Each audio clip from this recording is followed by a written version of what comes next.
Hola a todos, bienvenidos a un nuevo video de nuestro canal de YouTube Matematicando.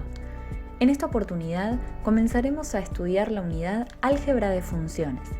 La explicación de esta unidad estará distribuida en 4 videos, comenzando por el dominio de funciones y las restricciones del dominio, siguiendo por el concepto de función inversa y finalizando por la función compuesta. ¿Empezamos? En primer lugar, recordemos algunas cuestiones básicas, como el concepto de función. Una función es una relación entre variables. Por estar hablando del plano, las variables serán dos. Una variable independiente, simbolizada con la letra X y representada en el eje X, y una variable dependiente, simbolizada con la letra Y y representada en el eje Y.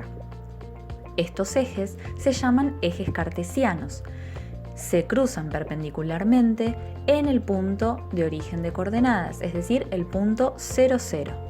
Estos ejes cartesianos, X e Y, forman el plano. Tal como lo dice su definición, la variable dependiente Y depende de la variable X. Esto significa que al cambiar arbitrariamente los valores de X, también cambiarán los valores de Y. Toda función se escribe como f y entre paréntesis x, y esto se lee f de x o función de x, lo que significa que tenemos una función que depende de la variable independiente x. Y como ya dijimos, quien depende de x es nada más y nada menos que la letra y. Por lo tanto, es muy importante recordar que decir f de x es lo mismo que tener escrito y. Esto lo vamos a utilizar en el video en el que expliquemos función inversa. Todos los valores por los que reemplazamos a x obteniendo un resultado constituyen lo que se conoce como dominio de la función.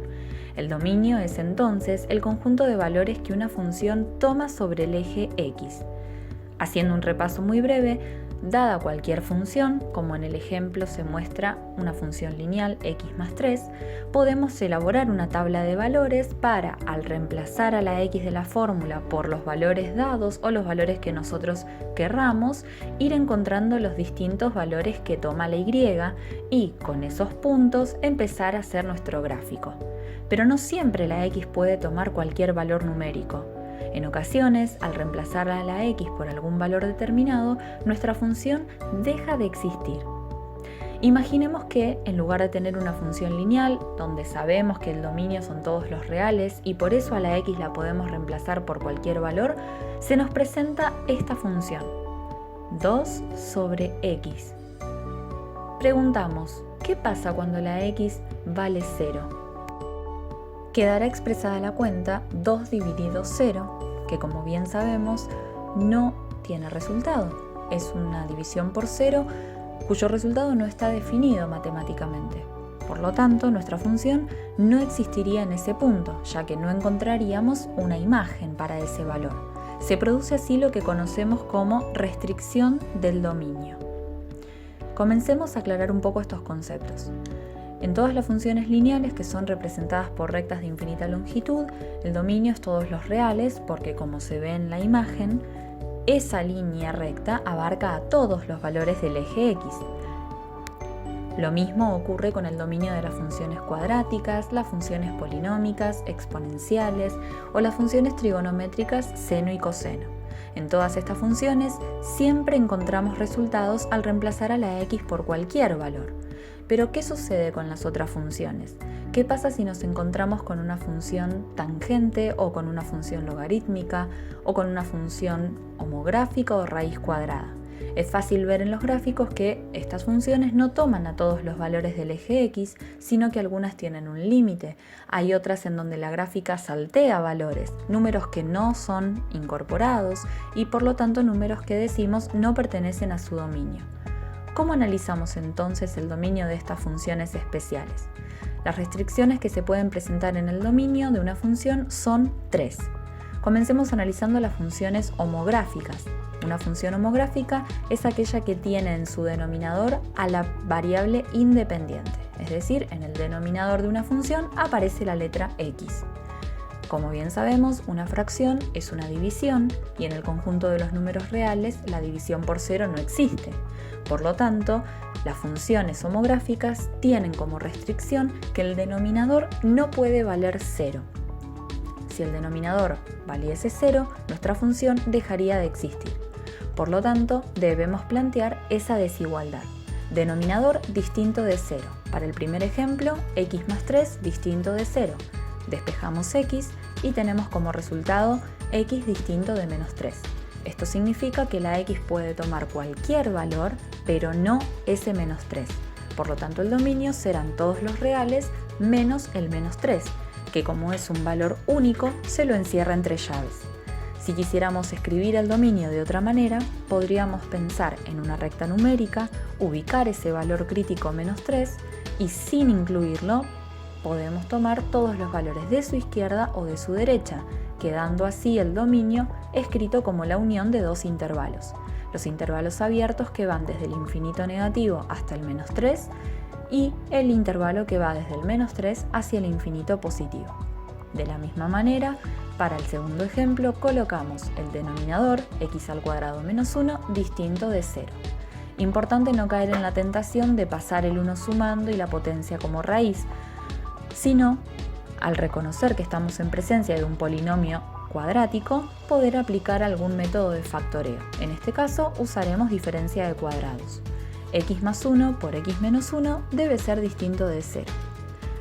En esta parte nos están pidiendo que la multiplicación de dos términos o la multiplicación de dos valores no sea 0. Para que esto ocurra, sabemos que ninguno de los dos números puede ser 0.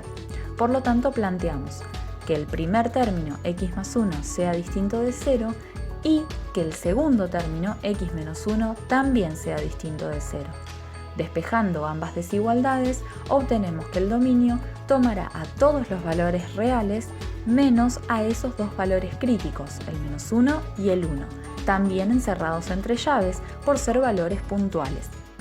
De otra manera, podríamos plantear una recta numérica, ubicar a los valores críticos menos 1 y 1, pintar todo lo que respecte a la recta sin incluir esos dos valores y obtener de esa manera los tres intervalos, del infinito negativo al menos 1, del menos 1 al 1 y del 1 al infinito positivo. Otra vez, como los valores críticos no pueden ser incorporados, se los encierra entre paréntesis. La segunda restricción es la que se genera a partir de las funciones que presentan una raíz de índice par. Si probamos en la calculadora, las raíces de índice par no existen cuando los números de adentro de la raíz, es decir, cuando el radicando es negativo. Por lo tanto, la restricción de funciones de raíces de índice par plantean que el radicando debe ser mayor o igual a 0, ya que solo en esta parte esa raíz tiene solución. La raíz cuadrada de 0 existe y la raíz cuadrada de un número positivo también.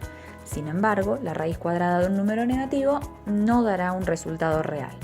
Por lo tanto, planteamos 3x más 2 mayor o igual a 0. Despejando la inecuación, el 2 restando, el 3 dividiendo, obtenemos como final la respuesta de que la x debe ser mayor o igual a menos 2 tercios. Recordando un poco las inecuaciones, esta solución la podemos representar en una recta numérica, ubicar al menos 2 tercios, pintar hacia la derecha por la condición de que x debe ser mayor a ese valor y el menos 2 tercios encerrarlo con corchetes, ya que lo podemos incorporar. Por lo tanto, el dominio de esta función h de x termina siendo el intervalo semiabierto que va desde el menos 2 tercios, incluyéndolo, hacia el infinito positivo. La última restricción es la que viene de la mano de las funciones logarítmicas.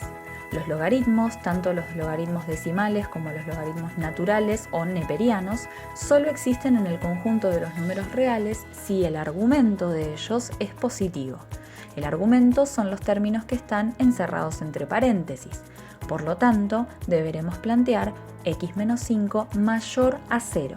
Nuevamente despejamos y obtenemos como solución de esta inecuación que el dominio será el intervalo abierto, porque ahora no estamos incluyendo al número, que va desde el 5 hacia el infinito positivo. ¿Hacemos un breve resumen? Cada vez que encontremos entonces una función lineal, cuadrática, polinómica, exponencial, una función que tenga raíces de índice impar, o las funciones trigonométricas seno y coseno, entre otras, no tendremos ninguna restricción del dominio, por lo que el dominio serán todos los reales.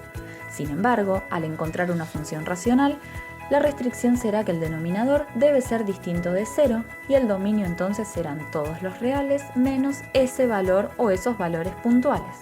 En una función logarítmica, la restricción nos plantea que el argumento de ese logaritmo debe ser mayor a 0. Por lo tanto, el dominio será un intervalo abierto, por tener presente los paréntesis, desde el número crítico hacia el infinito positivo. Y por último, si una función presenta una raíz de índice par, la restricción dirá que el radicando debe ser mayor o igual a 0, generando un dominio como intervalo semiabierto desde ese valor crítico hasta el infinito positivo. Espero que se haya entendido y nos vemos en el próximo video para seguir avanzando con la unidad Álgebra de funciones.